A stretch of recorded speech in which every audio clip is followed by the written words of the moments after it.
I've heard plenty of stories, but this one which I decided to share actually happened to an ex colleague. Let's just call her MDM. Sorry, let's just call her Madam A for privacy reason. I won't go into many details, but I think some might still recognize parts of the story. I used to work as a contract teacher in a school quite a number of years back. Madam A worked as a staff in the journal office, and she was this warm, down to earth woman, old enough to be my mom. Not someone I viewed at the time to be superstitious, and that makes the story scarier to me. The school building we worked at was considered pretty old, 31 years this year. In a country quick to renovate, in a country quick to renovate and demolish and make everything modern, the original part of the building was a square-shaped building with a courtyard at the center, and there used to be two grand old trees before I joined the school. According to Madame A and several other people, the trees cast deep perpetual shadows on the first and second and third floor classrooms. This made the school a hotbed for ghost stories and rumors, especially among the Malays. I think it's only later I learned from my Malay colleagues that some do believe strongly in the spirits and the spirit world, things that other would brush off for a more rational explanation.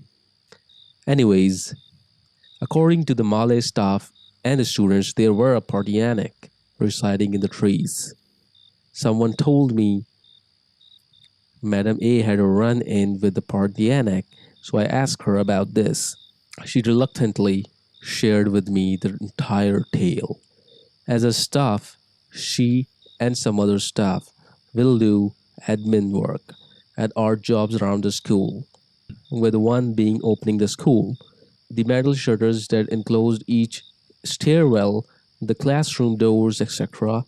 So it's quite a bit of a work. And she starts at 5 a.m. Because, well, there is always gonna be that one jackass who comes into the school far too early. Anyways, one day when Madam A and one other lady went to the classroom area to open the stairs, they saw shadows flying about as they walked the corridors.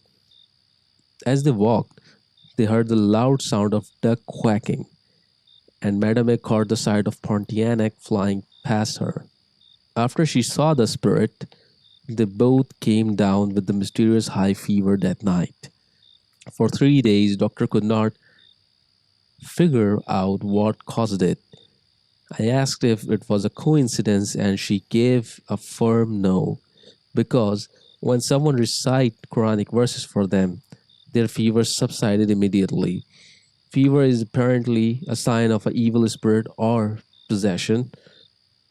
I tried to find a logical explanation. I even asked her if it was our native white breasted sea eagle flying overhead.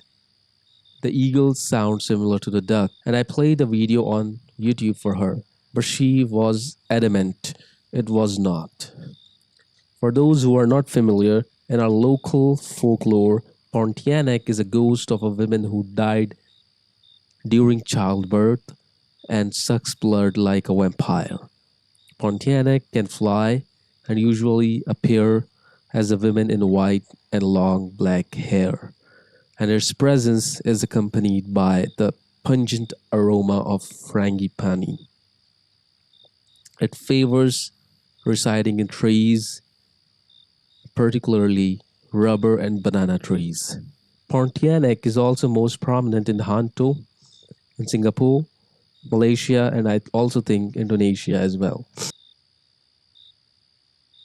One lesser known fact is that the cry of a Pontianak sound like a duck quacking.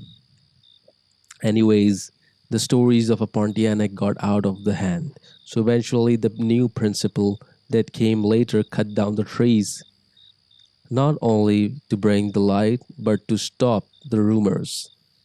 As he said, if there is a rumor, you go to the source of the rumor and cut it off at the roots, quite literally in this case. After it was said, the sighting of the Pontianak lessened. Most of the staff don't discuss it anymore, but it's well acknowledged that mysterious happenings did occur now and then in the school. Another thing is that the classrooms are still pretty dim, and when it's around 4 p.m., it feels like pretty creepy sometimes. When I pass the area, 4 p.m. or thereabouts is said by Muslim people to be the time the sun starts settling and Hantu coming out. For one, I am a Christian. I used to not believe in ghosts, but when I pass the area, it feels unsettling. And the unease at the edges of the unconscious breaking at you. And unease at the edges of the consciousness pricking at you. I don't know how to explain it better. Like a prickling of the nerves at the neck and throat, or unease prickling along the skin of the back.